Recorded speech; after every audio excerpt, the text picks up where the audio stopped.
표준에 종사하시는 분들이 많으실 테니까 다 아시겠지만은 실제로 가서 표준을 만드는 현장에 가서 정말 그야말로 최일선에서 부딪혀서 하는, 소위 쉽게 얘기해서 군대로 치면은 소대장, 소대장, 군대장 뭐 이렇게 해서 각계 앞으로 이렇게 해서 실제 표준을 만드는 그런 쪽에 종사하시는 분들에 대한 얘기가 따로 있고, 또 여러분처럼 최고의 과정에 계셔서 국제표준이 이런 거다 하고 그걸 이해를 해서 이제 어떤 전략적으로 그렇게 활용하는 그런 분야에 계신 분들한테 드릴 말씀이 따로 있고 그런데, 어쨌든 1시간 20분, 80분 강의를 하라고 그러는데, 제가 사실은 이 건국제에서 지난 10년 동안 이 표준을 가지고 애들을 가르쳤는데, 국제 표준을 가지고 6시간을 강의를 했어요. 6시간을 강의를 했는데, 하여튼 1시간 20분 내로 하고 싶은 얘기를 다 끝내도록 이렇게 한번 해보겠습니다. 오늘 그래서 제가 이 개념을 잡기를 국제표준화 기구를 좀 소개해드리고, 그 다음에 활동은 이제 어떻게 하고 있는가, 또 우리나라에서 어느 정도 이렇게 하고 있는가, 이렇게 하는 정도를 좀 말씀을 드리는 선에서 오늘 강의를 좀 하도록 하겠습니다. 저는 아까도 소개를 했지만 국편에서 오랫동안 근무를 했고, 그 다음에 그동안에 ISO에 가서 제가 한 3년 동안 전문적으로 기동량, 운송량 좀 많이 하고, 2004년부터 작년까지 14년 동안 IEC의 표준화관리이사의 이사로 제가 우리나라의 그 표준 정책을 반영하는 일을 14년 동안 했습니다. IEC에서 작년까지 하고, 이제 금년부터는 그 어마어마한 스트레스, 제가요 이제 끝쯤에서 우리가 이제 그 표준화 활동한 중에 우리가 그 TC를, 테크니컬 커미티를 만든 사례를 하나 소개를 드릴 텐데, 스트레스도 어마어마하던데 금년부터 안 하니까 그렇게 홀가분 하고 쏠 수가 없더라고요. 아이고, 내가 왜 지난 14년 동안 그 스트레스를 받아가면서 그 현장 제일 앞에 가서 이렇게 뛰고 했는지 하는 생각이 들 정도로 그렇게 아주 요즘은 아주 편하게 잘 지내고 있습니다. 이 국제표준을 얘기를 하려면 이 표준과 세계무역기구를 얘기를 안 할 수가 없습니다. 왜 그러냐면, 지금 제가 제일 먼저 얘기하는 표준과 WTO의 그 내용을 약히 제가 소개를 드리는 이유는, 이 국제표준이 발달하게 된 이유는 우리나라에서 우리끼리 폐쇄된 경제에서는 국제표준이 필요가 없습니다. 국가표준이면 되는 거예요. 왜냐하면 우리끼리 쓰는 거니까. 근데 19세기 말부터 일어난 산업혁명, 그 다음에 증기기관은 1700년대에 개발이 됐지만, 증기기관을 단 증기선이 유럽과 미국 대륙을 왔다 갔다 할 정도로 기술이 올라간 때가 19세기 중반, 후반 되거든요. 그래서 무역이 생기면서 국제표준이 이제 필요하게 된 거거든요. 그래서 표준은 어떻게 보면 국내에서 쓰는 여러분들 표준하면 KS를 참 먼저 떠오르실 텐데, 지금은 이제 그걸 훨씬 넘어서 국제표준이 아니면 아무 쓸짝이 없게 되어 있어요. 그 이유가 바로 이 표준과 세계무역기구 요 챕터에서 설명을 드리겠습니다. 그 다음에 이제 국제표준의 개요나 주요 국제표준학이 우리가 나라에 활동하는 뭐 이런 것들을 소개를 드리도록 하겠습니다.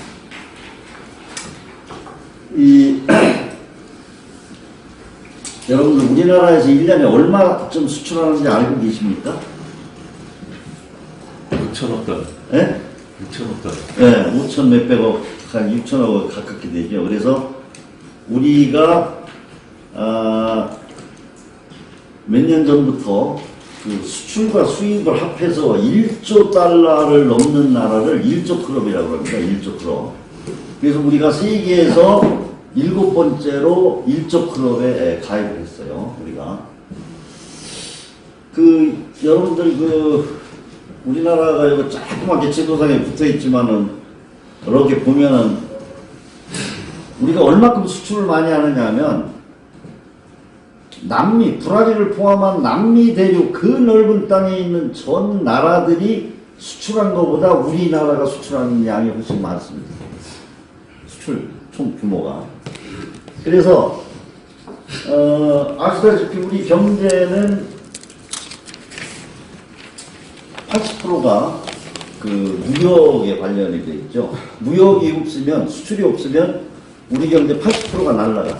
그러니까 만약에 어떠한 일로 인해서 우리가 삼면이 바다로 둘러싸야만 봉쇄가 됐다 그래서 수출을 못한다 그러면 우리 GDP가 20% 선으로 주는 거죠. 그러면 어디쯤 되냐 하면 저쪽에 뭐 스리랑카나 이쪽에 뭐 중앙아시아에 있는 우즈베키스탄 뭐 이런 탄탄탄탄 하는 나라들 그런 수준으로 우리가 이제 경제가 떨어지는 거예요. 그래서 우리가 이 수출에 아주 엄청나게 수출과 관련이 있는 경제인데 그 수출과 가장 관련이 많은 게 바로 이 표준이다.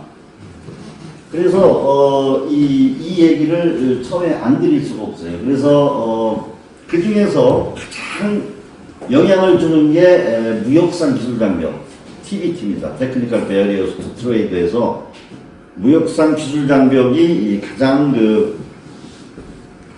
수출에 영향을 주는데 우리가 1995년에 월드 트레이드 오거나이제이션 WTO가 출범을 했는데 그 이전에는 수출입을 하는데 우리가 관세로 우리나라에 들어오는 물량을 조절을 했습니다. 관세로. 여러분들 잘 아시겠지만 옛날이라면 언제쯤을 얘기하냐면 제가 상공부에 들어간 사무관으로 처음에 들어간 게 1980년이거든요. 그때만 해도 자동차 관세가 한 150%쯤 됐습니다. 자동차가 150%. 뭐 심지어 뭐 전자제품 같은 건 뭐 200%짜리도 있었어요. 그러니까 독일에서 3만 불짜리 벤츠를 수입하면 세관에 들어오면서 4만 5천 불 관세가 붙어서 7만 5천 불을 주고 사야 돼. 그러니까 돈 없는 사람 사지 마라 이거죠. 그 덕에 이제 현대자동차가 자동차를 많이 팔아서 이제 뭡니까 우리가 요즘에 뭐 좀 세계 5위 자동차 생산국이 됐죠. 그렇게 하던 것을 우리가 95년에 WTO가 출범하면서 어떤 합의를 했냐면 관세를 낮추자. 관세를. 그래야 무역이 서로 자기가 잘 만드는 건 팔고 못 만드는 거 수입하고 해서 윈윈한다 해서 그걸 쫙 줄이면서 내려왔어요. 그래서 현재는 뭐 자동차 관세가 아마 한 4% 5% 제가 그렇게 알고 있는데 그런 정도까지 지금 그것뿐만 아니라 뭐 딴 관세도 아주 급격하게 내려와서 우리가 이 관세에 대한 부담이 없어졌는데 반면에 이 비관세 장벽이 점점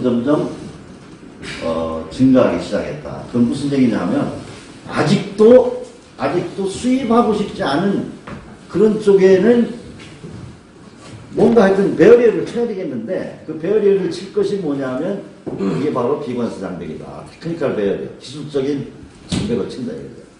자 그러면 기술적인 장벽에 뭐가 기술적인 장벽으로 보느냐 하면 바로 이 5가지를 WTO에서 보고 있습니다. WTO에서 얘기하는 무역상 기술장벽 유형을 쉽게 5가지로 이렇게 설명을 하면, 첫 번째, 여기 여러분들도 보시면 다 요거 빼놓고는 다 표준하고 관련된 것들이, 그러니까 표준과 무역이 뗄래야 뗄 수 없는 관계라는 거죠. 자, 첫째, 일치화하지 않은 표준. 각 나라별로 각각 자기들이 표준을 쓴다면, 여기 삼성전자에서 오신 분 계신가요?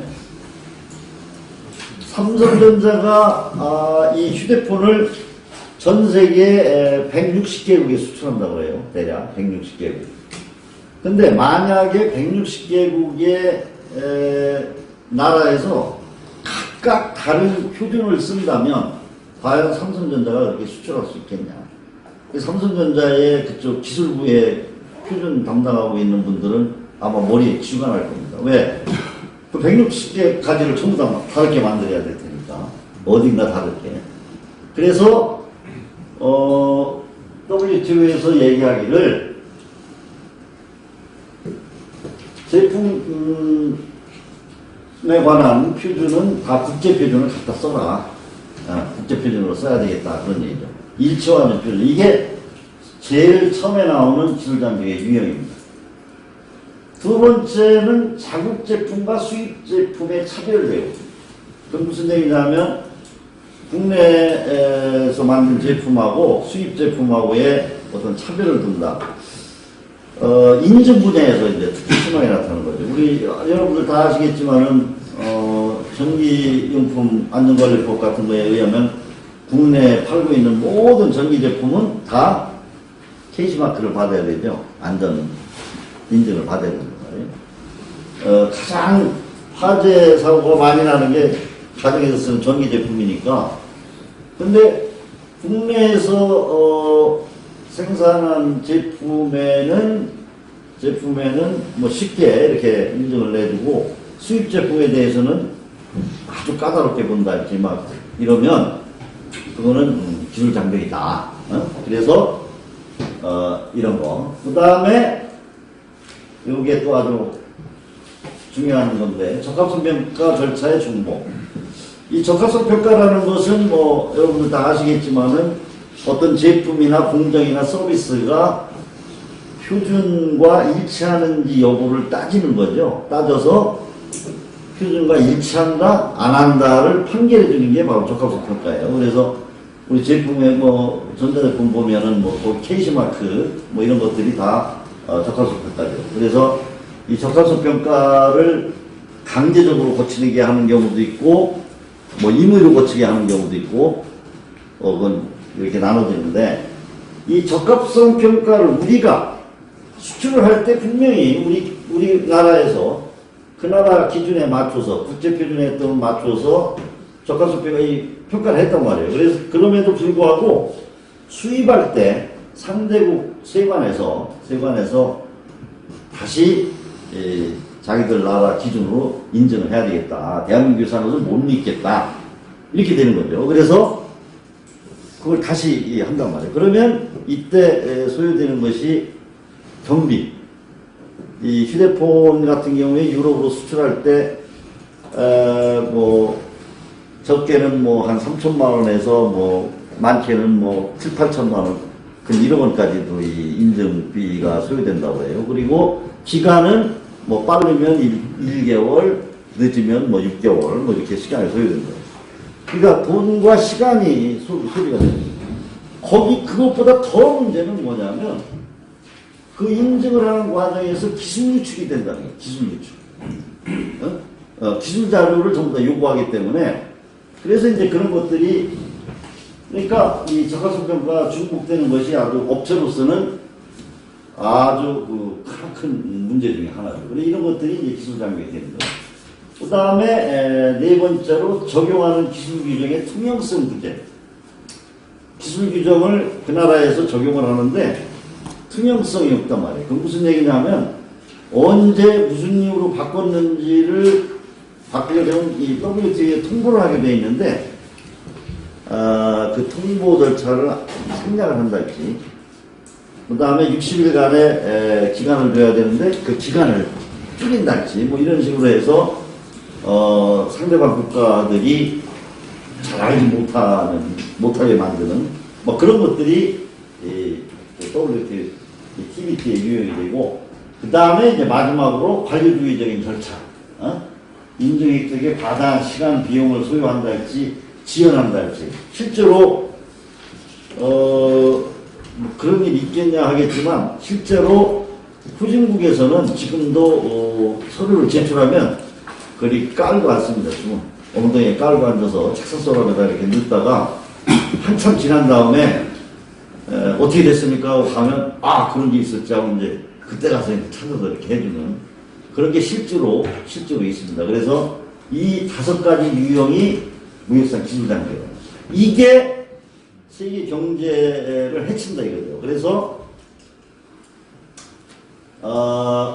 이것을 해결하기 위해서 WTO TBT 협정을 맺어서 그 협정문이 있는데, 그 협정문이 A4 용지로 영문으로 보면 한 60페이지쯤 돼요. 근데 그거를 우리 표준하는 사람 입장에서 분석을 하면 딱 3줄입니다. 딱 3줄. 가장 핵심적인 게 첫 번째, 회원국은 표준을 제정할 때 국제표준을 갖다 써라. 그게 제 1번입니다. 그래서 전 세계가 국제표준으로 맞춰서 하자. 그러면 우리가 한 가지 표준만 있으면, 그것만 맞추면 그 제품이 잘 팔린다 이런 얘기죠. 두 번째로, 표준과 일치 여부를 판단하는 적합성 평가 시에 ISO, IEC에서 정한 지침을 사용해라.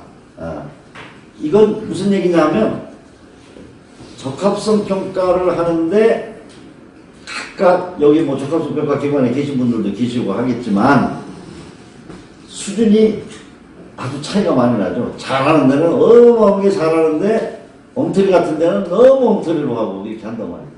그래서 모든 적합성 여부를 판단하는 평가 시에 ISO, IEC에서 정한 게 뭐냐면 ISO, IEC 17000 시리즈 적합성 평가에 관한 거예요. 그거에 보면 적합성 평가는 기관에 관한 거, 거기에 종사하는 직원에 관한 거, 어떤 적합성 평가를 하느냐에 따라서 막 17000 시리즈가 쫙 있는데, 그걸 적용해서 국제적인 적합성 평가 시스템을 갖춰라 그러지. 자, 이렇게 갖췄을 때 이 세 번째가 아주 중요해요. 회원국이 국제적인 적합성 평가 방법을 채택해서 적합성 평가한 거에 대해서는 그 등가성을 인정해라.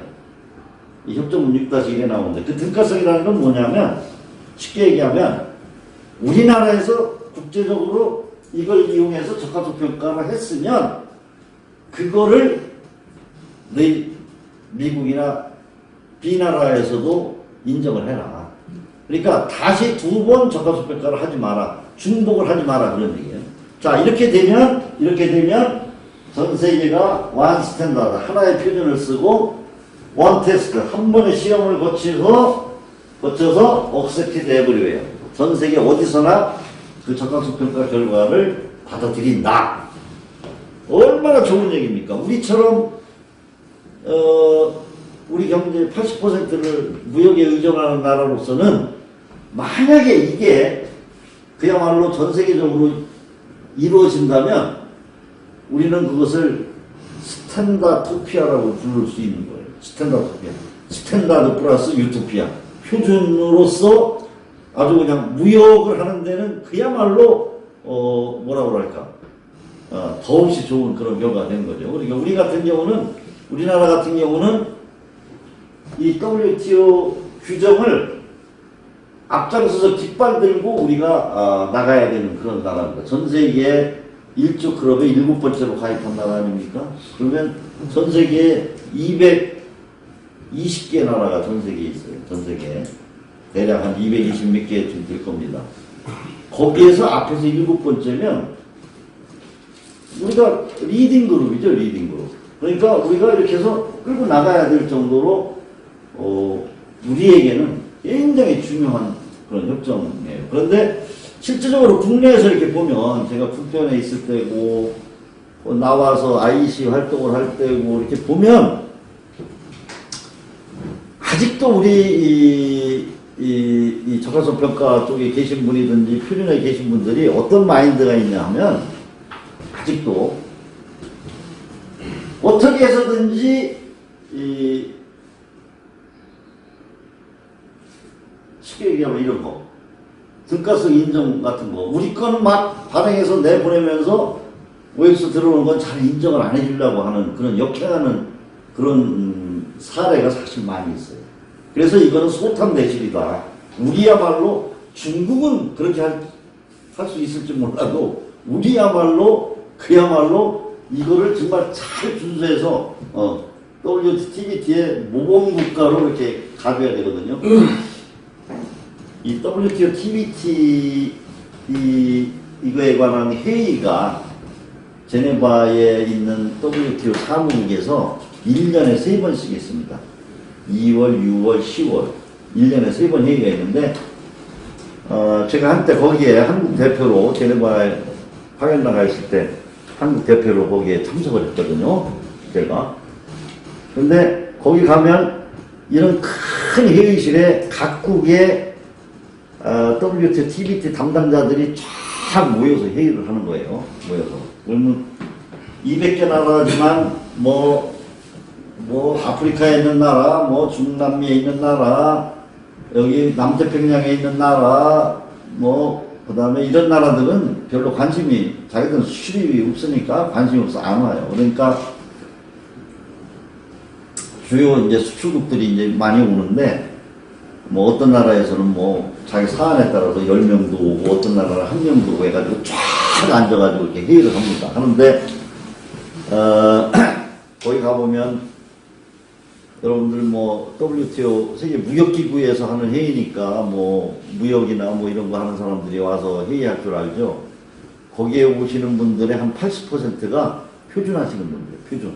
그러니까 우리 같이 표준하는 사람들이면 거의 다 이렇게 이렇게 여러 나라 대표들을 알 정도로 이렇게 이제 그 표준회의에서 모이고 여기 와서 또 모입니다. 그래서 우리가 만약에 이런 거에 위배돼서 뭘 행위를 했을 때 그 회의의 의제로 그게 뜹니다. 떠서 각국에서 아주 집중 공격을, 포격을 아주 받아요.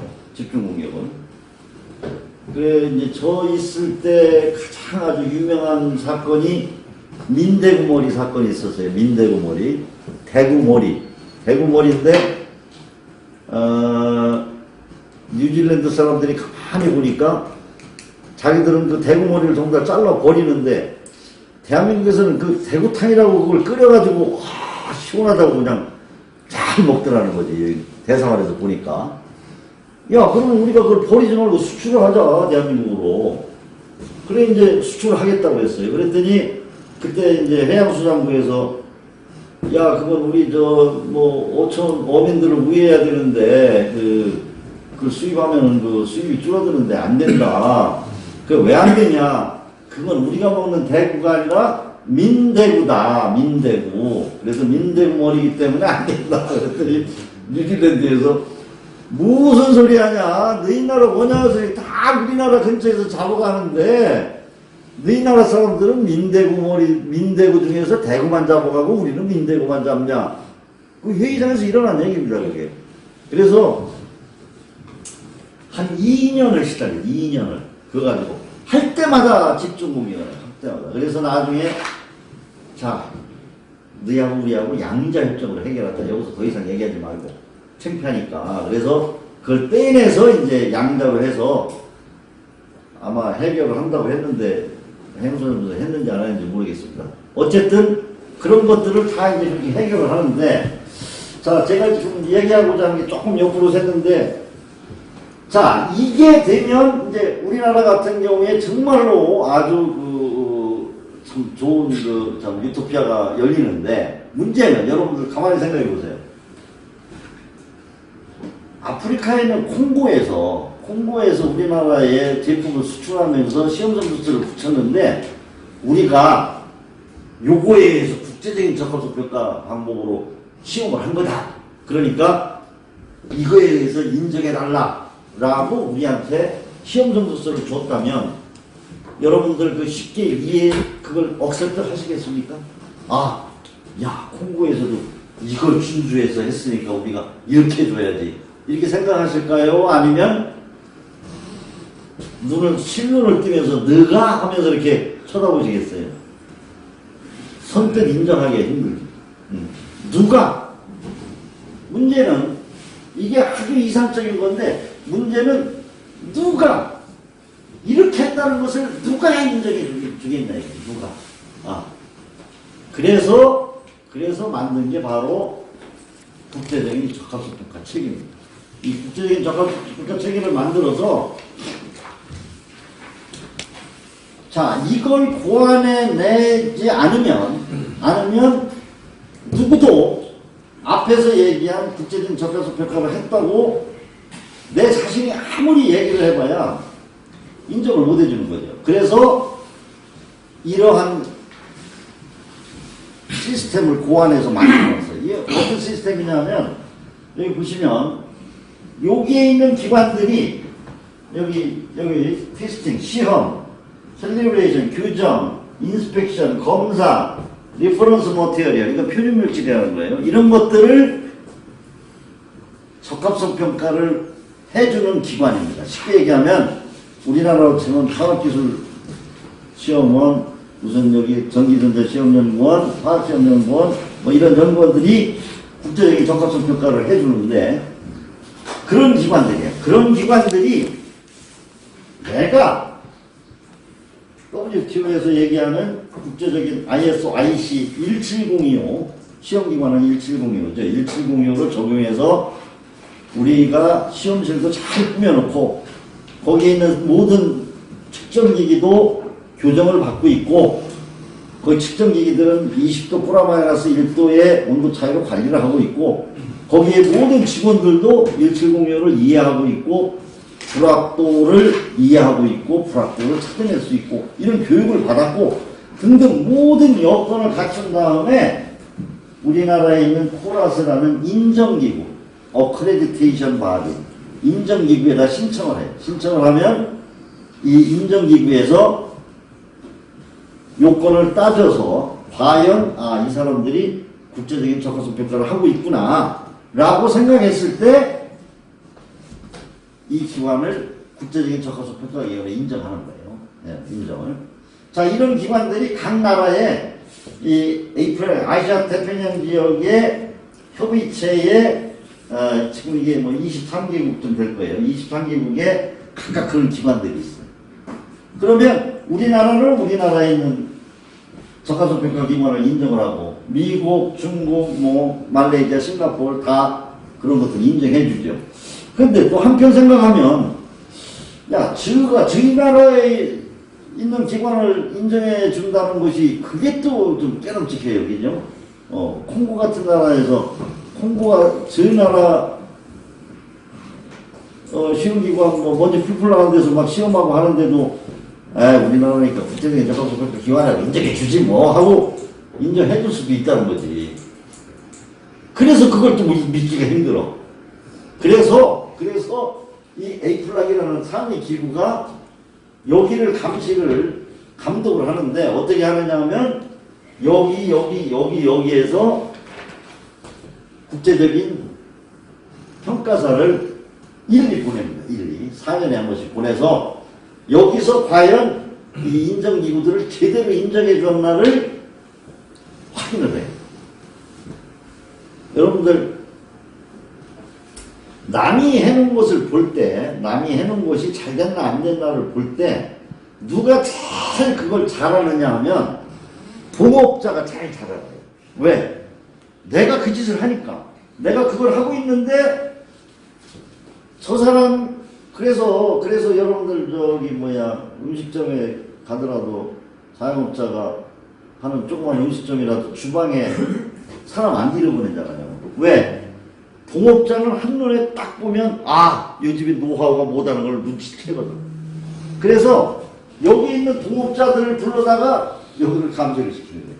마찬가지로 여기는 또 딴 데서 이렇게 해서 그 일을 하는 사람들이기 때문에 이렇게 딱 가서 보면 아, 이건 잘하고 있다, 제대로 하고 있다, 아, 그래. 또 나보다 잘하는 게 있으면 아, 내가 또 배워가야 돼. 못하는 게 있으면 그게 아니야, 지도해주고. 그래서 이 인정기구들의 수준이 똑같아진다고 우리는 보고 있어요. 그래서 거기서 인정해준 이런 국제적인 적합성 평가기관은 동일할 수준이다. 그러니까 제가 만약에 했다면 우리가 인정해줄 수도 있다라는 확신을 주는 거죠. 확신을. 이렇게 전 세계적인 이런 망이 구성되어 있어요. 그래서 여기 보시면 여기 이제 아일락이라고 해서 제일 상위기구가 인터내셔널 레버레터리 어크레디테이션 코퍼레이션에서 국제 시험기관 협의체 뭐 이게 아일락이라는 게 있는데 여기서 MRA Mutual Recognition Arrangement 상호인정 협정을 맺은 그 인정기구를 여기 다 지도에 표시를 했어요. 그리고 우리나라는 여기 어디 있겠죠. 여기 코라스가 여기 있겠죠. 그래서 이 기관들이 인정한 적합성 평가 기관은 다 국제적인 수준 이상으로 돼 있다라는 것을 전제로 하는 겁니다. 전제로. 그리고 여기 보시면 여기 아프리카 같은 남아메리카, 아프리카, 중앙아시아 이런 데는 없죠. 나라들은 많이 있는데 인정기구가 없어요. 없어. 이게 대략 한 65개국쯤 되는데 그래도 없어도 상관없는 게 뭐냐면 여기에 있는 인정기구들이 커버하는 경제 규모가 전 세계 총생산의 95%를 넘어요. 95%를. 다 선진국으로 되어 있기 때문에. 그러니까 실질적으로 전 세계를 다 커버하는 그런 규모고 만약에 이런 데에서 뭐 어떤 시험기관이 자기들 인정기구가 없으니까 받아야 되겠다 그러면 여기 가서 받으면 돼요. 옛날에 한때 우리나라 이 소련 이쪽에 있는 블라디보스토크 이쪽에 있는 시험기관들이 우리 보고 와서 자기들 좀 국제적인 적합성 평가 기관을 인정해달라 이런 요청이 들어온 적도 있었습니다. 실제로. 근데 그러려면 이제 서로 불편한 거예요. 뭐냐면 그 사람들은 영어로 다 자료를 만들어야 되고 뭐 문서가 이렇잖아요. 여러분들도 품질관리 문서라는 게 막 이만큼 쌓여있다고. 그걸 만들어야 되고 또 우리나라 평가사는 우리나라 평가사대로 골치 아픈 게 그걸 또 영어를 해석해가지고 또 평가를 해줘야 된단 말이에요. 그러니까 양쪽이 서로 괴로운 거야. 그래서 야, 딴 데 가서 받아라 해가지고 이렇게 한 적이 있어요. 자, 이런 식으로 해서 국제적인 적합성 평가 체계를 만들어서 이것이 바로 앞에서 얘기한 우리가 무역에서 일어나는 표준에 관한 무역 장벽을 극복하도록 하는 그러한 시스템으로 작용을 하고 있다. 그래서 국제표준에서 제일 먼저 이 국제적인 적합성 평가 시스템 국제표준에 관한 거, 그 다음에 무역상 기술 장벽에 관한 것을 말씀을 드리고, 다음에 이제 두 번째로 이렇게 넘어가도록 하겠습니다. 자, 국제표준은 이제 실질적으로 이 산업혁명이 일어난 다음에 20세기 초에 이제 국제무역이 활발해지면서 국제표준화 기구가 빛을 발하면서 중요성이 인식이 되면서 이렇게 태동이 됐습니다. 그래서 1995년 이후에는 이 무역상 기술 장벽을 극복하는 수단으로 앞에서 설명드린 바대로 그러한 역할을 하게 됐는데, 대표적인 국제표준화 기구를 소개를 해드리면 뭐 아시는 분도 다 있겠지만 이 세 가지를 들 수가 있습니다. 그런데 사실은 전 세계적으로 알려진 국제표준화 기구는 100개가 조금 넘습니다. 100개가. 그런데 요 세 개 이외에는 다 어떤 특정 스펙한 분야에 관한 국제표준을 만들기 때문에 우리하고는 실질적으로 별 상관은 있는데 어떤 특정 분야만 관련이 있어요. 예를 들면 항공기 안전에 관한 거, 이거는 여러분들 항공기 사고 나면 이카오 소리 많이 들으셨죠? 이카오. 이카오 같은 데서는 항공기 안전에 관한 거를 그런 국제 표준을 만들고 있고, 그 다음에 뭐 IMO 인터내셔널 마리타임 오거나이제이션 영국에 있는 그런 거는 선박 해상 안전에 관한 그런 표준을 만들고 있고, 코덱스 식품에 관한 거. 그래서 그런 것들은 있는데 그런 것들은 메인스트림이 아니고 어떤 특정한 분야를 하기 때문에 다 제껴놓고 ISO, IEC, ITU 요 셋을 우리가 메이저 세 개의 아주 중요한 국제 표준화 기구라고 얘기를 합니다. 여기 보면 제일 먼저 생긴 것부터 잠깐 말씀을 드릴게요. 여기 1865년에 ITU가 생겼단 말이에요. ITU에서 하는 것은 통신에 관한 겁니다. 통신에 관한 거.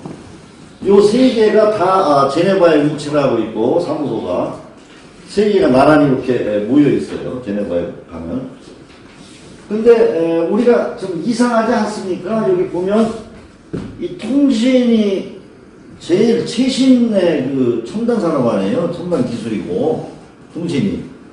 근데 그게 제일 먼저 생겼어요. 1865년에. 여러분들 1865년이면 우리나라는 어느 시대에 속합니까? 조선시대. 조선시대 말기쯤 되겠죠. 대왕군 나타나기 한참 전. 저 임진왜란 전입니까 후입니까? 제가 역사적으로 임진왜란 철종 아니. 맞아, 철종이에요. 한 그때쯤 되면 철종도 아마 전일 거예요. 철종도 전일 거예요.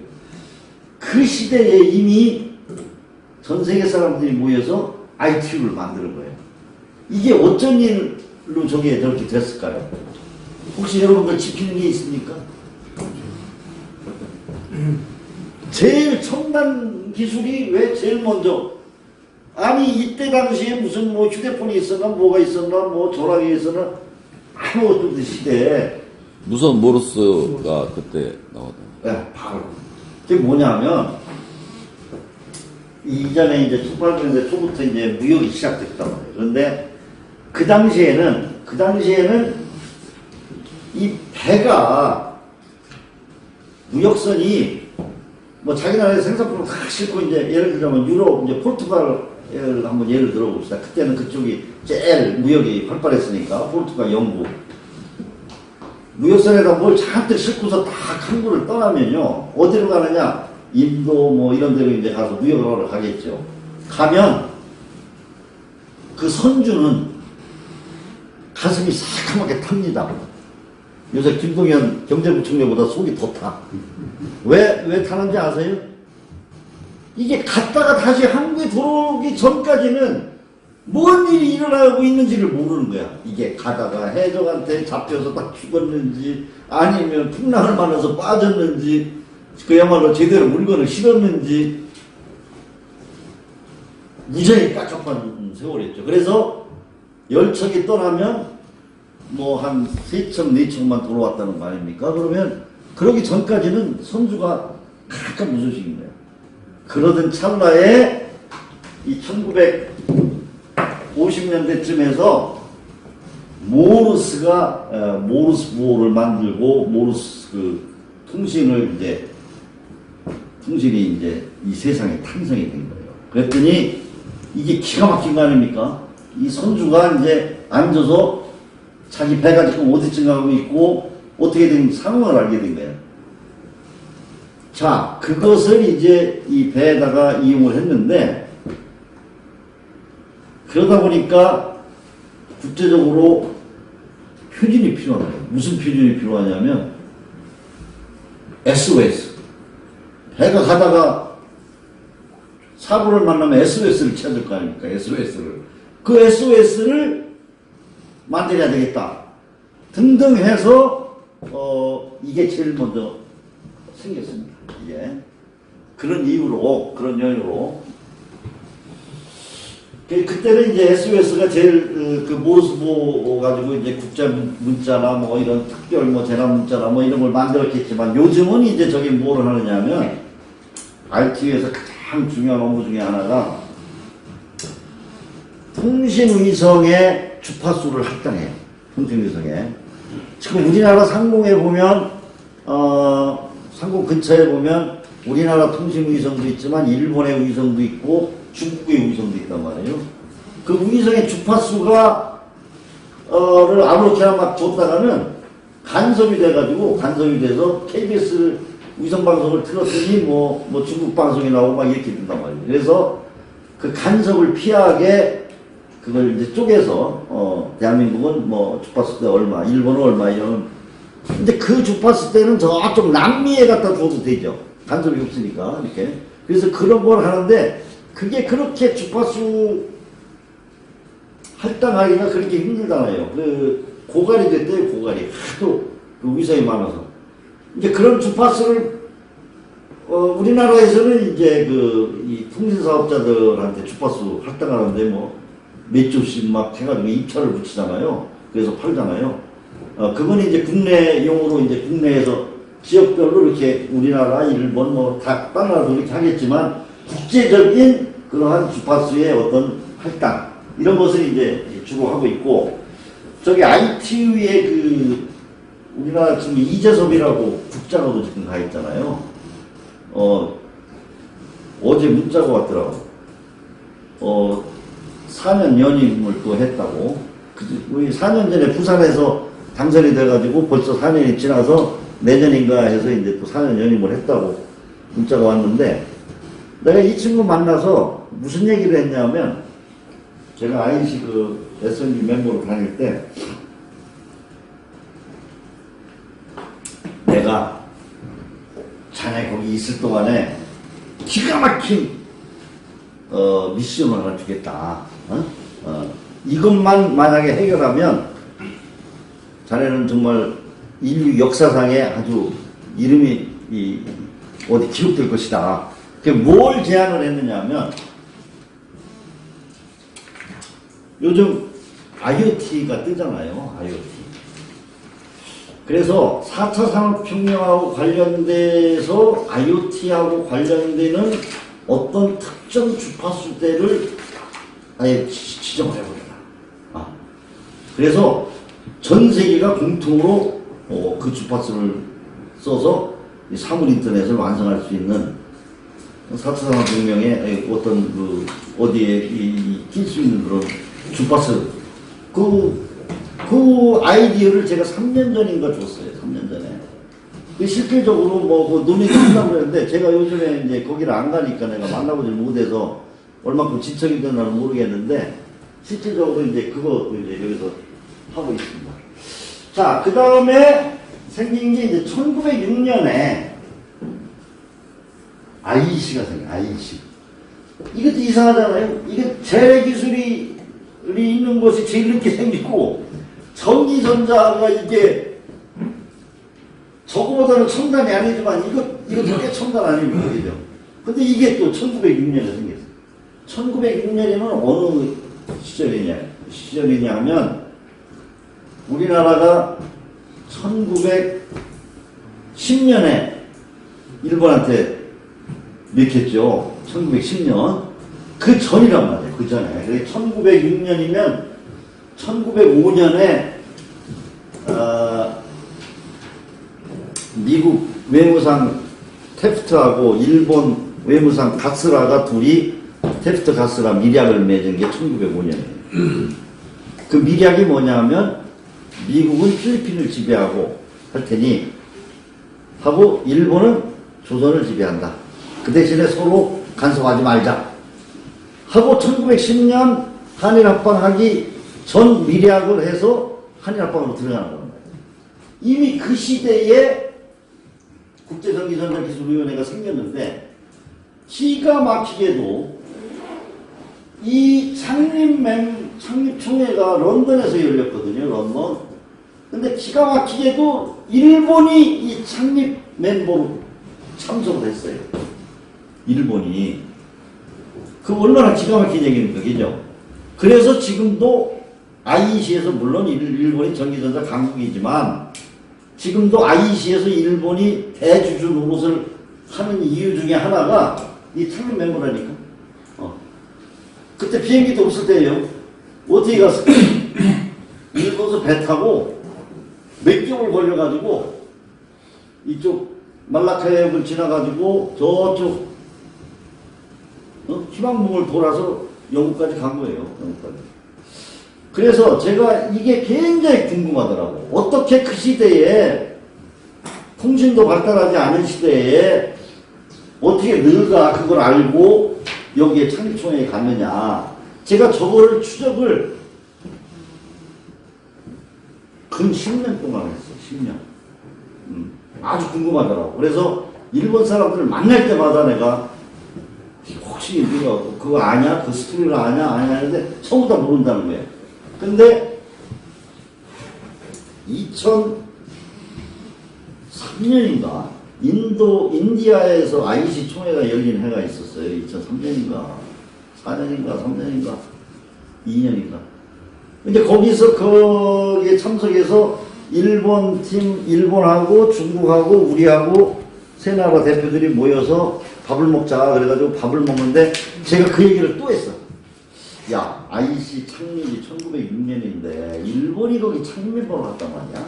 근데 그게 어떻게 그걸 알았을까나 이렇게 얘기를 했더니 역시 연륜이 쌓이신 분이 참 무서운 거야. 연륜이라는 게. 거기에 일본 그 대표단에 한 70대 초반쯤 되는 양반이 자기가 그걸 한다는 거야. 거기서 그 얘기를 들었습니다. 어떻게 참석을 했냐면 일본의 히다치 미쓰비시는 일찌감치 명치 유신한 다음에 바로 히다치 미쓰비시가 중공업들이 생겨가지고 이 미국의 지사를 뒀어요. 미국의 지사를. 근데 제가 히다치로 히다치 미쓰비시인가 히다치인가 둘 중에 하나인데 워싱턴 쪽에 있는 파견 나간 사람이 이제 빨빨거리고 다녔겠죠. 어디도 가보고 그다음에 미국의 전기전자공업협회도 가고 이렇게 가는데 어딘가 갔더니 그게 1904년 얘기입니다. 1904년. 1906년 언제 런던에서 그런 표준화 기구를 만드는데 창립총회를 한다. 라는 정보를 입수했어요. 그래서 본부에다 리포트를 씁니다. 리포트를 써서 본부에다 편지를 붙였죠. 그랬더니 일본에서 이제 정부에 보고를 해서 그때를 맞춰서 한참 전에 대표단을 구성해가지고 배를 타고 거기 가서 참석해요.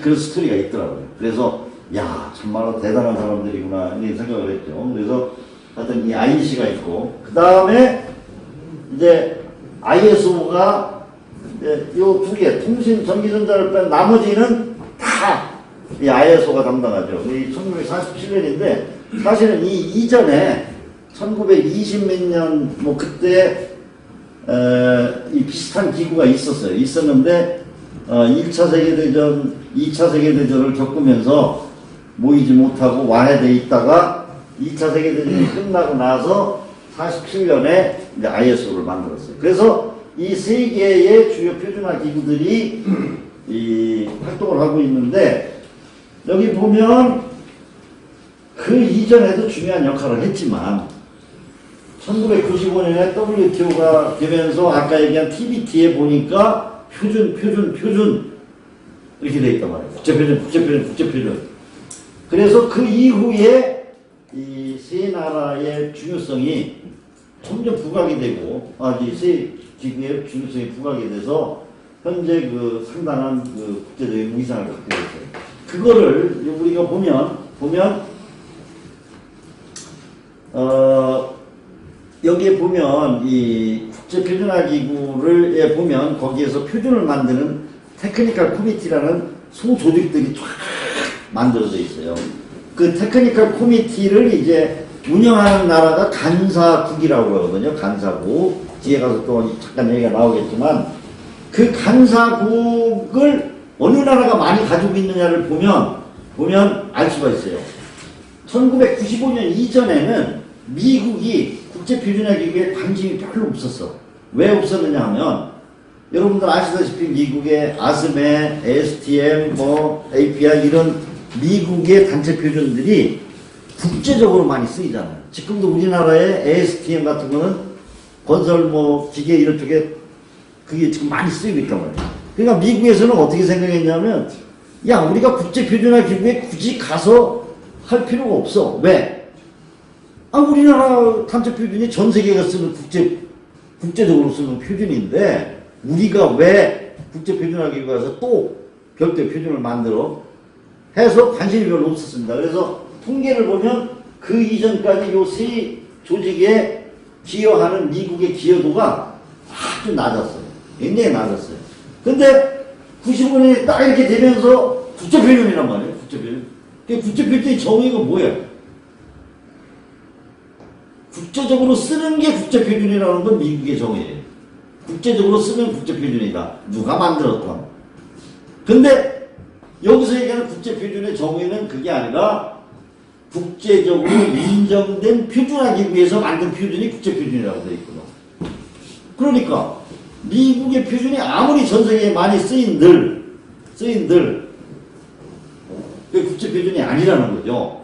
그래서 이거 안 되겠다 해서 95년 이후에 보면 미국이 이 세 조직에 어마어마하게 달려붙어서 그 간사국을 늘립니다. 늘려서 그렇게 활동을 하고 있다 하는 거를 참고로 말씀을 드립니다.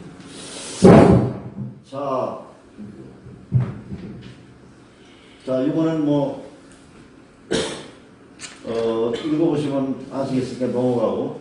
자, 국제표준이 많이 이렇게 국제표준을 제가 10년 동안 하다 보니까 눈에 뭐가 뵈더라고요. 이 국제표준이 점점 발전하는 발전이 이런 식으로 발전을 했어요. 처음에 초창기에는 이제 측정 용어 표준 이런 것들이 많이 생기고 원래 기본으로 생깁니다. 용어에 관한 표준화 조직을 만들면 제일 먼저 만드는 게 용어의 정의부터 만듭니까. 자, 그러다가 이제 형상에 관한 표준. 여기 호환성, 효율성 이걸 통해서 어떤 품질 관리를 하기 위한 거. 이게 이제 우리가 얘기하는 1900년 초반까지는 이게 주축이었죠. 형상에 관한. 그러니까 인터체인저빌리티. 영어로 얘기하면 인터체인저빌리티. 이 형광등 같은 거 우리가 저기 하면 그냥 가서 서다 끼우면 되잖아요. 그죠? 수도꼭지 이런 게 다 형상에 관한 표준이에요. 그러다가 이제 조금 발전하니까 성능에 관한 표준. 여기도 호환성 얘기가 나오는데 이거는 인터체인저빌리티가 아니라 컴패티빌리티. 그러니까 성능적으로 옛날에 보면 IBM 컴패터블 이렇게 되어 있잖아요. 그냥 IBM에도 쓸 수 있고 우리 컴퓨터도 쓸 수 있고 이렇게 이런 것들. 팩시밀이 누가 만든 어느 회사에서 만든 팩시밀이든 다 전화기 손에다 연결하면 다 주고받고 하잖아요. 그런 것들이 다 성능에 관한 그런 표준이거든. 이제 그런 것들, 안전에 관한 것이 이제 슬슬 싹트기 시작해서, 그 다음에 적합성 평가가 점점 중요하게 됐단 말이에요. 왜? 국제표준이 무역에서 차지하는 것이 제일 큰 비중이 뭐냐면 이 적합성 평가예요, 적합성 평가. 그래서 이제 ISO, IEC 17000 시리즈, 이런 것부터 시작해가지고, 그런 것들이 이제 적합성 시험 방법에 관한 표준 이런 것들이 이제 나오고, 그 다음에 시스템 관리 표준. 이제 ISO 9000. 시스템 관리라는 것은 어떤 물건에 대한 이런 제품에 대한 표준이 아니라 어떤 시스템에 관한 표준. ISO 9000, 14000, 18000, 22000, 17000, 등등등등 무지무지하게 많은 시스템 표준이 쏟아져 나오고 있어요. 요즘에 ISO에서 하는 것은 ISO는 제래 굴뚝산업에 관한 표준이잖아요. ISO가. 그래서 이제 할 게 없으니까 거의 포화 상태에 이르다 보니까 요즘에 만드는 TC는 무슨 시스템 관련한 표준이 많아요. 그래서 무슨 뭐 교육에 관한 어떤 뭐 시스템에 관한 표준, 부패 방지에 관한 표준, 뭐 소셜 리스폰시빌리티 26,000, 뭐 사회적 책임에 관한 표준, 뭐 별 희한한 그런 관리 표준을 막 만들어내고 있거든요.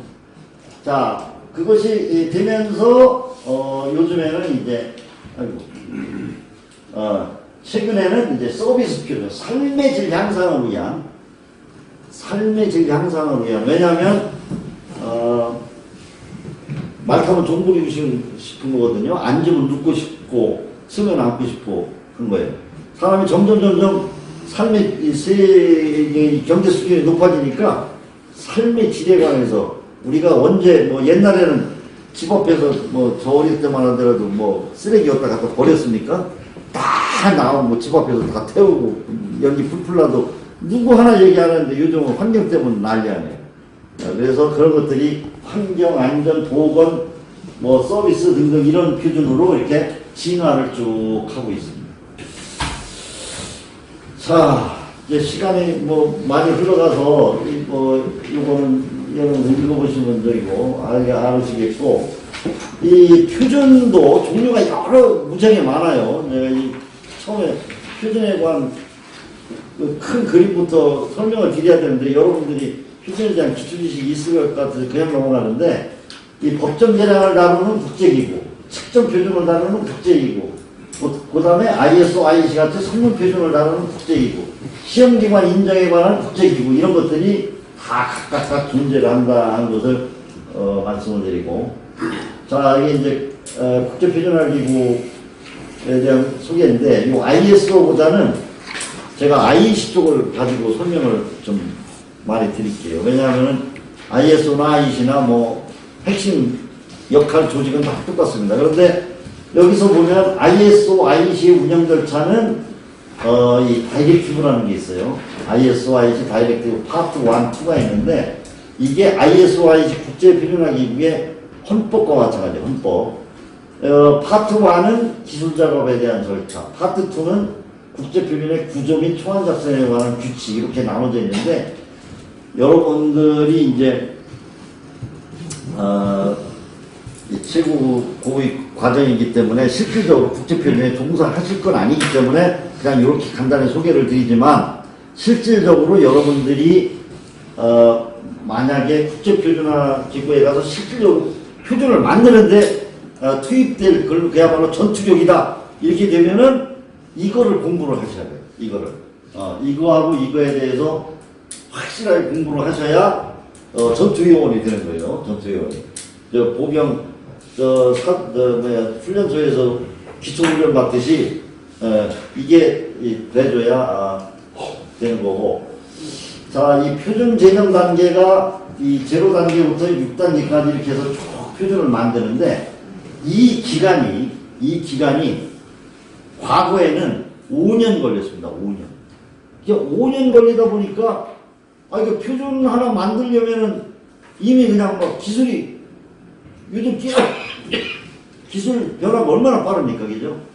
5년 지나면 쓰지도 않아요, 그 기술.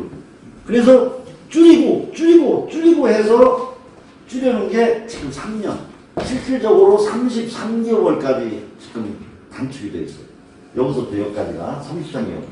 여기서부터 여기까지를 24개월 이내에 여기까지 끝내지 않으면 IEC 같은 경우에는 나가리 시켜. 만들지 마. 필요 없어. 만들고 싶으면 다시 등록해서 처음부터 다시 시작해. 그래서 매번 IEC SMB 회의를 할 때 보면 여기까지 도달하지 못한 24개월이 지났는데 도달하지 못한 표준의 리스트가 쫙 나옵니다. 그래가지고 일괄로 해가지고 폐기 이렇게 해서 막 이 폐기를 시키고 그렇게 가고 있어요.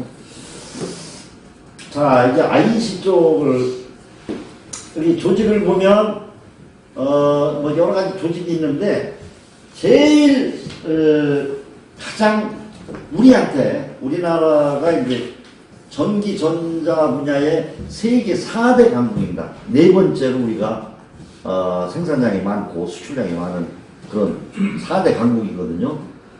그 우리나라에 가장 영향을 미치는 조직이 바로 요 SM이라는 게 스탠다디제이션 매니지먼트 보드.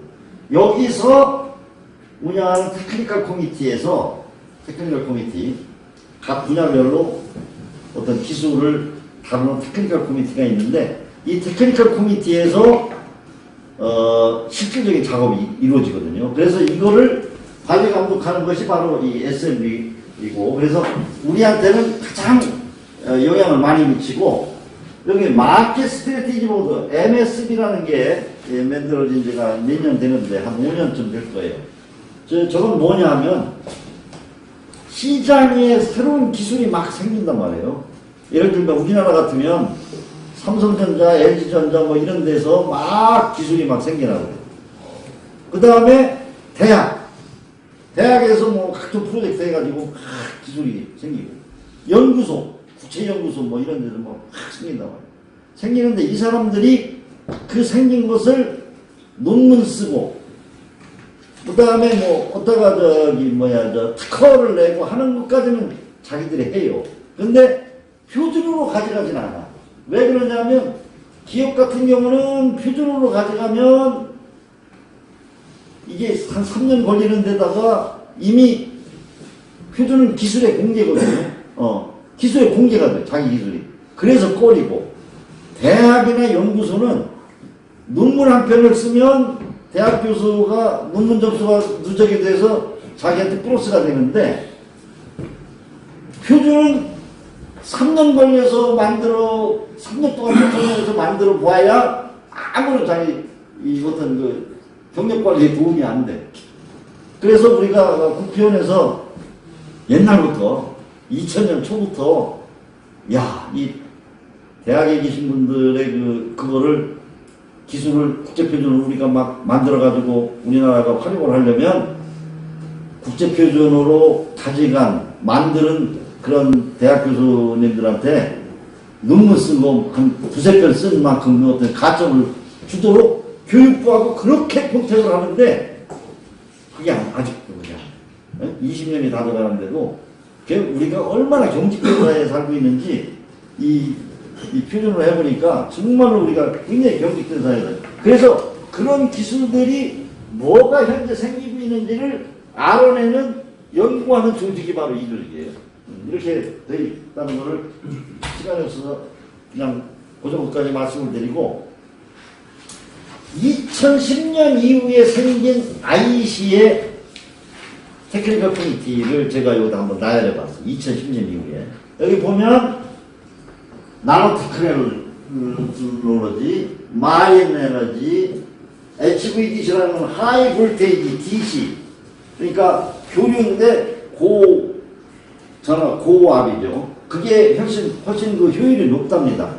직류로 보내는 것이. 뭐 그런 것들. 그 다음에 세이프티 오브 모터나 이쪽에 나와 있는 스위치 기계 이런 것들은 전에 있던 어떤 조직을 통폐합해서 이거 만든 것이고 여기 보면 솔라 서멀 그 다음에 스마트 그리드 유저 인터페이스 우리가 만든 게 프린티드 일렉트로닉스 우리나라 역사상 최초로 만든 게 TC-119 이 프린티드 일렉트로닉스는 뭐냐면 뭐 아시는 분도 계시겠지만 옛날에는 우리가 라디오를 뜯으면 거기에 PCB가 있었죠. 파란 판. 근데 그게 굉장히 두꺼워요. 베이크라이트로 돼가지고 그걸 여기다 집어넣을 수도 없잖아. 이쪽만 데다가. 그래서 여기에 들어가는 것을 어떻게 만드느냐면 이런 플라스틱 필름에다가 이렇게 인쇄를 해서 회로를 인쇄를 해가지고 그걸 여기다 꾸겨놓는다고. 여기에 한 100여 가지의 프린티드 일렉트로닉스가 들어있다는 거야. 그래서 이걸 가서 스톡홀름에서 IC 할 때 가서 제가 일본하고 혈투를 통해서 쟁취한 게 바로 TC-119입니다. 제가 아주 제1세계 제일 최초로 만든 업적이 바로 이 프린티드 일렉트로닉스고, 그 다음에 또 우리가 만든 게 이게 작년 2007년에 제가 마지막 작품 TC124 웨어러블 일렉트로닉 디바이스 앤 테크놀로지, 웨어러블 기기. 여러분들 아시죠? 여기 손목에 차고 아니면 입고 섬유로 만들고 뭐 한 거. 이거를 이제 또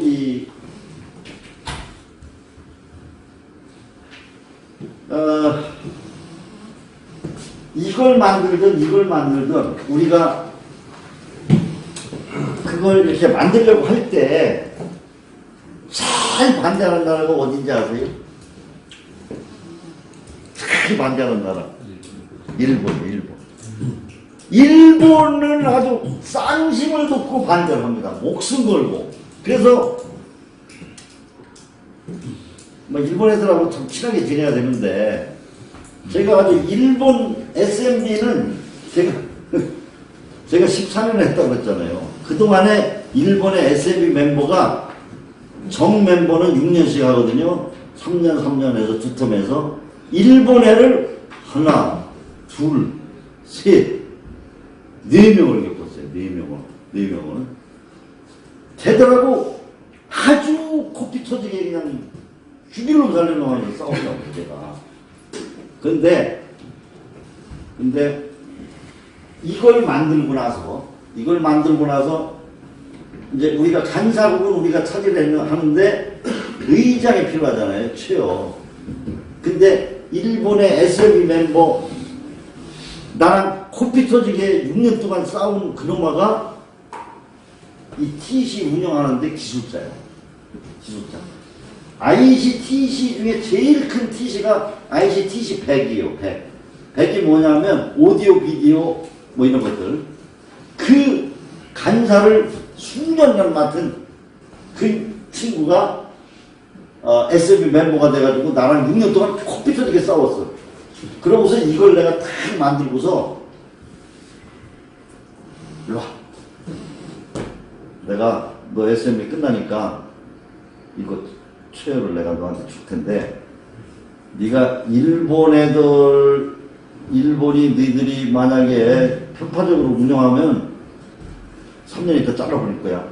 이게 잘하겠어? 충성 서약을 받고 그 최여를 내겠다고 말이야. 충성 서약을 받고. 그래서 잘하고 있어요. 지금 잘하고 있어요. 자, 이런 종류를 지금 만들었고, IC에서 또 역점적으로 하는 게 뭐냐면 시스템 컴퓨터입니다. 시스템. 요즘은 시스템이 아닌 게 없어요. 왜냐하면 보세요. 어떤 전자 제품을 만드는데 요즘 모듈로 만들잖아요. 모듈 갖다 착착착 붙이거든. 자, 모듈까지 옛날에는 부품에 관한 표준을 하다가 모듈 표준화까지는 됐는데, 이걸 갖다가 착착착 붙이려고 보니까 시스템적으로 이게 안 돌아가면 안 되겠다. 제품은 뭐 그렇다고 치더라도 여기 보세요. 스마트 시티. 도시를 스마트하게 만들겠다는 거예요. 도시를. 그러려면 여기에 뭐가 들어갈까요? 별게 다 스마트하게 들어가야 됩니다. 스마트 그리드부터 시작해서 IoT에 그걸 다 시스템매틱하게 돌아가게 만들 수 있는 표준을 만들어야 되겠다. 이거. 그래서 우리가 시스템 어프로치를 연구로 해서 시스템 표준 조직을 만들기 시작했어요. 그래서 제일 먼저 만드는 게 AAL, 액티브 시스템 이론. 이게 뭐냐면 여러분들 얼핏 들으면 잘 이해가 안 가실 텐데, 간단하게 얘기하면 이런 거예요. 앞으로 고령화 사회란 말이에요. 고령화 사회. 앞으로 여기 뭐 계신 여러분들이나 저나 제가 대학에서 강의할 때 그 얘기를 하면 애들이 기절초풍을 하는데, 너희들은 다 99%가 독거노인으로 죽을 거다. 내가 그런다. 그럼 어떡하냐. 기절초풍해. 야, 제 어머님이 금년에 돌아가셨거든요. 94세. 근데 제가 이제 거의 70이 다 돼간단 말이에요. 그게 아직 뭐 건강하다 그러더라도 참 이 수반하는 게 쉽진 않아요. 그런데 앞으로 100세까지 가면 그 우리 장모님이 98세인데 큰아들이 80이야. 18살에 나셨지. 이 양반이 모시지를 못해요. 지도 아파서 어디고 다 아픈데 앞으로 다 그렇게 된다니까. 그래서 독거노인으로 있다가 다 죽게 된다니까 앞으로. 자, 그랬을 때 이걸 어떻게 이 문제를 해결할 거냐. 독일에서 제안을 해가지고 고령화 사회를 대비해서 주로 이제 그 내용은 뭐 원격 진료나 아니면 가정에서 이제 도와줄 수 있는 로봇. 예를 들자면 뭐 원격 진료에서 약이 택배를 해가지고 집 앞에 왔는데 그걸 어떻게 갖다 먹냐 이거예요. 그러니까 그런 것도 이제 가정용 로봇이 쪼르르 가서 갖고 와서 야 물 가져온나 그러면 물 갖다 주고 그러면 그거 가지고 이제 먹고 이렇게 하고 살다가 이제 죽게 되는 거겠지. 그래서 이제 그런 걸 부르는 게 AL이고 LVDC, 로볼테이지 DC, 그 다음에 스마트 매니팩처링. 이게 바로 인더스트리 4.0입니다. 인더스트리 4.0. 독일 애들이 2012년이구나. 12년에 떡하니 SM에 와가지고 자기들이 인더스트리 4.0라는 이런 시스템 컴퓨터를 만들어야 되겠다고 제안을 하더라고요. 그래서 뭐 프레젠테이션도 하고 다 해가지고 막 연구를 하고 그러는데 마지막에 이거 만들 때 이름을 붙이는데 제가 뭐라고 했냐면 그 리졸루션 이제 마지막에 딱 때리기 직전에 리졸루션을 딱 띄웠길래 거기에 LVDC 인더스트리 4.0 이렇게 돼 있어요. 그런데 내가 가만히 생각하니까 기분이 되게 나쁘더라고. 왜냐하면 인더스트리 4.0라는 게 독일의 산업정책이거든요. 독일의. 저희 나라의 산업정책, 앞으로 먹거리에 관한 산업정책을 국제표준의 시스템 커뮤니티 이름으로 갖다 떡하니 걸고 저거 만들어놓으면 어때요? 그 다음에는 각국의 전문가들이 무상으로 지가 재돈 가지고 와서 출장 와가지고 돈 써가면서 해가지고 표준을 만들어줄 거 아닙니까? 우리가 왜 그 짓을 해? 그래가지고 기분이 나빠. 그래가지고 손을 탁 들었지. 그랬더니 그 의장한테 내가 그랬어요. 야, 내가 한국에서 보니까 인더스트리 4.0라고 하니까 사람들이 아주 컴퓨터에서 이 컨셉을 잘 이해를 못하더라. 그러니까 알기 쉽게 정확히 이게 그거 아니냐. 그러니까 스마트 매니팩처링으로 하자. 그래가지고 그 좋은 아이디어에 대해서 인더스트리 4.0 다시 스마트 매니팩처링 이렇게 이름이 돼서 이제 쭉 추진했어요. 하다가 나중에 이제 그게 길으니까 그냥 인더스트리 4.0 떼어버리고 스마트 매니팩처링으로 이렇게.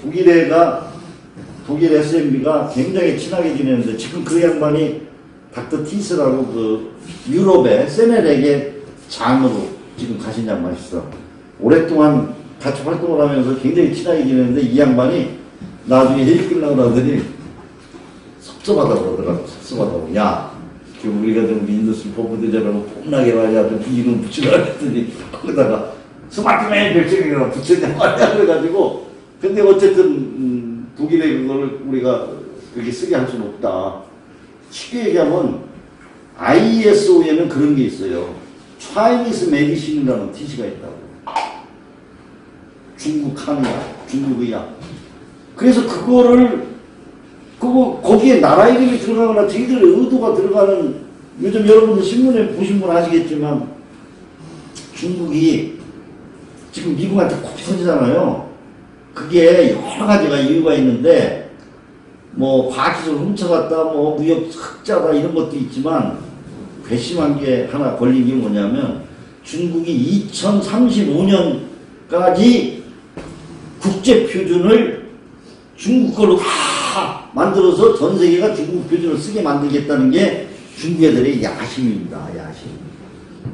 그거를 나는 15년 전부터 피부로 느끼는 것이 중국 애들이 이 SMB 회의용은 굉장히 어그레시브하게 나와요. 어떻게 나오느냐 하면 매번 올 때마다 말도 안 되는 걸 가지고 TC를 만들자는 둥, 이걸 만들자는 둥 해가지고 자꾸 그 표준에 그 인불구를 막 하려고 그래요. 그거 오는 거마다 나하고 저 독일 애들하고 이렇게 몇 명이 계속 카트를 하는 거지. 이건 필요 없다. 이건 중복이다. 뭐 해가지고. 근데 알고 이제 요새 신문에 하는 거 보니까 2035년까지 국제표준을 장악하겠다는 게 제일 목표입니다. 아, 그래서 요새 내가 최근에 무릎을 탁 치면서 그래서 이것들이 이렇게 어그레시브하게 나왔구나 하는 거를 이제 눈치를 내가 챈 거죠. 자, 이렇게 이런 식으로 여기 보면 이게 스마트 에너지는 뭐냐 하면 이게 스마트 그리드가 이름이 이렇게 바뀌었어요. 스마트 그리드. 스마트 그리드에서 스마트 에너지로 바뀌었어요. 자, 이런 식으로 이러한 메가 프로젝트죠. 스마트 시티. 이 안에는 이것도 들어가야 되고, 이것도 들어가야 되고, 이것도 들어가야 되고, 이것도 들어가야 되고, 막 들어가야 되는 거예요. 그러니까 이게 제일 큰 게 스마트 시티야. 스마트 시티야. 범위가. 근데 이제 이런 걸 이걸 만들고 할 때, 또 요것도 할 때, 이제 그 연구하고 할 때 이렇게 얘기를 들어보니까, 기존에 나와 있는 표준이 이미 70%는 커버를 한다고 그러더라고요. 70%. 각각의 요소에 관한 기술들은 다 이미 표준이 70%를 커버를 하고, 나머지 30%는 인티그레이션 하는 그러한 그야말로 시스템 표준. 이게 필요해서 이걸 지금 만들었다. 그렇게 얘기를 하고 있습니다. 지금 시간이 다 됐는데, 요 뒤에는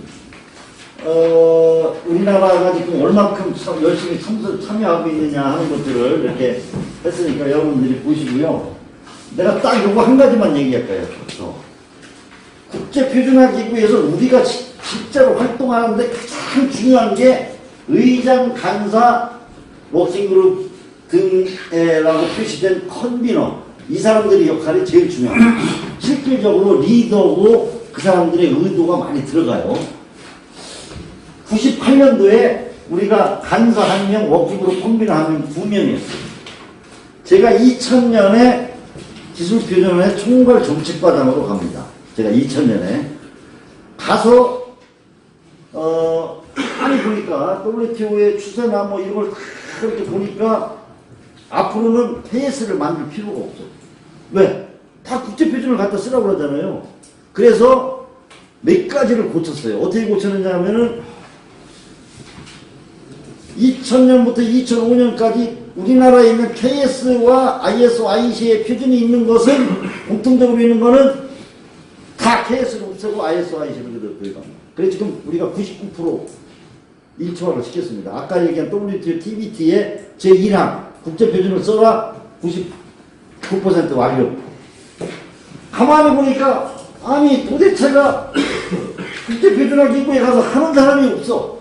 그래서 2000년에 어떻게 제가 얘기를 했냐면 돈이 그때 그 국제표준화기구라는 게 있었어요. 그래서 국제표준화기구에서 의장, 간사, 워킹그룹 컨비너를 맡으면 1년에 3천만 원을 지원해 주겠다. 그게 뭐냐? 출장비, 그 다음에 거기서 오는 뭐 통신비, 전화요금 뭐 이런 거 3천만 원 가지고 해결하라 하고서 3천만 원 지원해 줘. 했더니 2003년에 보니까 벌써 얼마예요? 21명이 됐죠? 21명.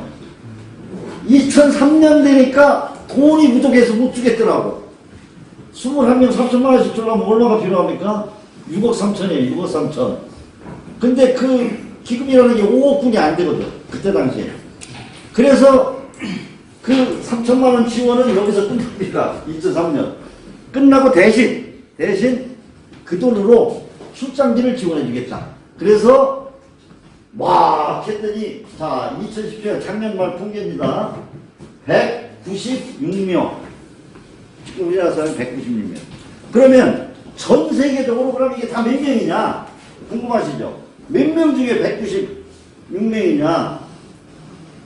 놀라지 마세요. 이 전부 다 합하면 전 세계적으로 5,000명쯤 됩니다. 5,000명. 5,000명쯤 되는데 190, 아직도 한참 부족한 거죠. 한참. 그래도 이만큼 발전, 2명에서 196명으로 발전했다는 거. 그 196명의 산업전사들이, 소대장들이 앞에서 나를 따르라고 지금 이 조카를 말 안 들었지. 표준 전쟁에 나가서 전쟁을 하고 있습니다. 현재. 자, 여기까지 하고, 이것도 여러분들 다 읽어보시고, 자, 이제까지 뭐, 간략하게 80분이라고 해서 했는데, 혹시 질문 있으신 분 있으면 한두 가지만 받도록 하겠습니다. 그 기술적인 면은 이렇게 많이 이렇게 교수님께 들었는데요. 잠깐 소개된 그 법에 대한 표준은 대충 어떤 내용이 있나요? 법? 예, 예. 법에는 표준의 광의의 의미는 법, 관습 뭐 이런 까지 표현되지만 우리가 표준에서 다루는 거는 소위 기술적인 표준만 다루는데 법에는 표준이 들어가 있는 게 아니라 법이 있으면은 법 다음에 뭐가 있어요? 시행령이 있죠. 시행령. 그 다음에 그 밑에 시행규칙이 있단 말이에요. 이건 이제 시행령은 대통령령이고 시행규칙은 부처 장관 구령이란 말이에요. 표준이 이 시행령이나 시행규칙에 가서 붙으면 그게 무슨 얘기냐면 예를 들자면 음용수 수질 기준에 관한 걸 얘기를 들자고요. 음용수 수질 기준에 관한 것이 KS나 IS 뭐 있어요. 여기에 있으면 표준이에요, 표준. 그렇죠? 표준. 근데 환경부에서 음용수 수질 기준에 관한 시행령이나 시행규칙을 만들면서 여기다가 음용수 수질 기준 해가지고 여기다가 표준을 갖다 붙여놓으면 이거는 우리가 기술 규정이다 이렇게 얘기를 합니다. 기술 규정. 근데 기술 규정이나 표준이나 다 광의의 표준에 속하는데 뭐가 다르냐면 표준은 저는 임의야. 임의. 지키고 싶으면 지키고 말면 말해야 되는데 기술 규정으로 들어오면 이게 강제성을 되는 거예요. 강제성을. 그래서 맨데이터리가 되는 거죠. 그래서 기술 규정으로 갖다가 여기다 시행령이나 시행규칙에다 붙여놓으면 이걸 안 지키면 거기에 합당하면 벌을 받는 거지. 이게 그래서 법이 표준을 인용을 하면 이걸 일일이 가져오는 수도 있고 별도로 만드는 수도 있지만 이렇게 가져오는 순간 표준이 임의에서 강제로 변합니다. 이게 최근의 트렌드입니다. 왜? 표준은 표준대로 있고 기술 규정은 기술 규정대로 있으면 기업 입장에서는 이것도 지켜야 되고 이것도 지켜야 되는 거지. 이게 규제라는 거예요. 규제를 완화한다. 지금 뭐 규제를 완화한다. 여러 가지 규제 완화가 있을 수가 있지만 표준을 통한 기술 규제를 완화한다 하는 의미는 뭐냐면 이 두 개를 묶어서 하나로 만들면 기업을 하나만 지키면 되는 거예요. 그게 표준이든 기술 규정이에요. 그래서 독일 같은 경우는 기술 규정에 있으면 표준을 없애고 표준에 있으면 기술 규정을 여기서 갖다 쓰는 그런 제도를. 이게 무슨 얘기냐면 우리나라는 부처 이기주의가 많아서 음용수 수질 기준이 KS에 있음에도 불구하고 환경부에서 또 지들이 만들어. 근데 이거 만든 사람의 85%가 여기 와서 똑같은 작업을 한다. 그러면서 돈은 돈대로 써. 내용도 85% 90%가 동일해. 그런 짓거리를 한다는 거예요. 부처 간의 칸막이 때문에. 그런데 독일 같은 경우는 그걸 막기 위해서 뭐가 필요하다 그러면 정부에서 뭐가 필요하다 그러면 독일의 표준학기구 딘한테 지침을 줍니다. 언제까지 뭐에 관한 표준을 만들어라. 그래서 그게 만들어지면 그걸 갖다가 시행령에다 붙여서 기술 규정으로 쓰고 그걸 안 만들면 그때까지 못 만들면 너 이제 그만 만들어. 그 대신 표준도 만들지 마. 그러고 기술 규정으로 만들어. 그런 문제를 취합니다. 이게 전 세계적인 트렌드가 일본도 그렇고 미국도 그렇고 다 표준 따로 기술 규정 따로 있어가지고 이걸 어떻게 합치느냐가 아젠다예요. 표준계 안에. 예, 또 질문 있습니까? 예. 그 IT 쪽으로는 방화별이라고 파이어리라고 있습니다. 예. 파이어. 그거에 대한 국제 CC가 인증이 있고. 예. 그래서 보통 외국 제품들은 다들 국제 CC를 받고 국산 제품적으로 받은 게 있고 안 받은 게 있는데, 그래서 공공기관에서 그런 제품을 구입할 때 국정만 cc를 받은 제품을 지정을 해요. 네. 근데 이제 외국 제품이 국정원 cc를 받으려면 소스 코드를 오픈을 해야 돼요. 그러니까. 사실 뭐 불가능한 일이거든요.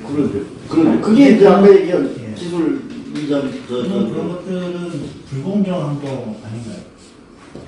그러니까 그것이 인정을 받은 것이 아까 얘기한 대로 학문대에서 인정을 받으면 우리가 그걸 인정해 줘야 되는데 그걸 안 한단 말이에요. 그러니까 등가스를 인정을 안 해주는 거예요. 그런 거에 대한 제재나 이런 것들은 뭐 제재는 할수 없어요. 없나요? 제재는 없지만 비난의 대상이 있죠.